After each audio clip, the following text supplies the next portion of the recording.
माननीय मंत्री जी को सुना, ये नियम 56 के अंतर्गत नहीं है, इसलिए इसको अग्राह्य करा जाता है। आपको पहले भी मौका मिला था, तभी बोल देना था। ये मुझे दे दीजिए, मैं दे दूंगी, मैं दे दूंगी। नहीं नहीं, अब वो बैक में नहीं जाइए ना। आपने जो कहा वो उन्होंने सुना, ये अग्राह्य हो गया बस। अब ध्यानाकर्षण के लिए जो गलगोटिया कॉलेज के लिए मैं इनवाइट करती हूँ माननीय सचिन यादव जी। अधिष्ठाता महोदय, आपने नियम 56 पर जो अभी हमारे यहाँ एआई इम्पैक्ट समिट 2026 का चल रहा है, वहाँ पर हमारे उत्तर प्रदेश की एक प्राइवेट यूनिवर्सिटी गलगोटिया यूनिवर्सिटी ने वहाँ पर चाइनीज प्रोडक्ट को अपना बताकर हमारे प्रदेश, हमारे देश का मजाक पूरे विश्व में बनाया है। उस विषय पे मुझे बोलने का अवसर दिया, उसके लिए मैं आपको धन्यवाद देता हूँ। 1.5-2 मिनट में कर लीजिएगा। जी मैम, फिनिश। बिल्कुल टाइम से। आदरणीय अधिष्ठाता महोदय, भारत का संविधान 51AH कहता है कि वैज्ञानिक दृष्टिकोण और सत्यनिष्ठा राष्ट्रीय कर्तव्य है।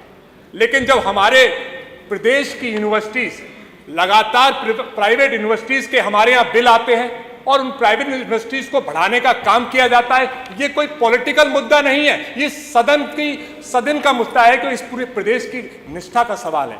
जब हमारी प्राइवेट यूनिवर्सिटीज बन जाती हैं तो इस तरह से विश्व के मंच पर, देश के मंच पर हमारे प्रदेश का नाम बदनाम करने का काम करती हैं, उनकी जांच भी होनी चाहिए और उन पर कार्रवाई भी होनी चाहिए। हम लोगों ने इसी देश में, इसी प्रदेश में आत्मनिर्भर का सपना देखा, बहुत बार बीजेपी सरकार ने इस पर बात की। मेक इन इंडिया का सपना देखा, बहुत बार इस सदन में उसकी चर्चा हुई।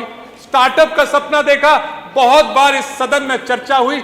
आज उस प्राइवेट यूनिवर्सिटी ने एआई समिट में चाइनीज प्रोडक्ट को अपना बता के इन सारे सपनों को चकनाचूर किया है और नौजवानों के टैलेंट से खिलवाड़ किया है। आदरणीय उप मुख्यमंत्री जी पहले बैठे थे, ब्रजेश पाठक जी, कल परसों हमने जब रिसर्च पे सवाल उठाया था तो उन्होंने मेरा मजाक बनाने का काम किया था। उन्होंने कहा रिसर्च की जरूरत नहीं है।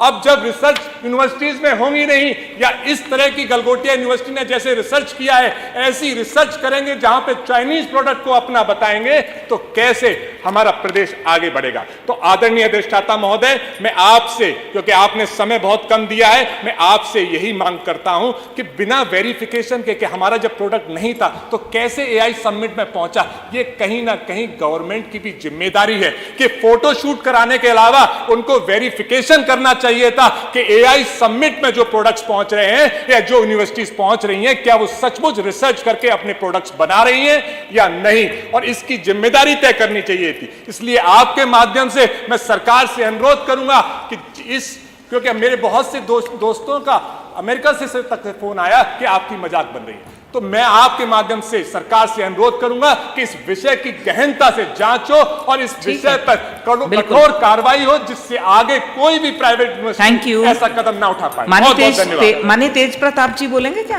पंकज माननीय पंकज जी।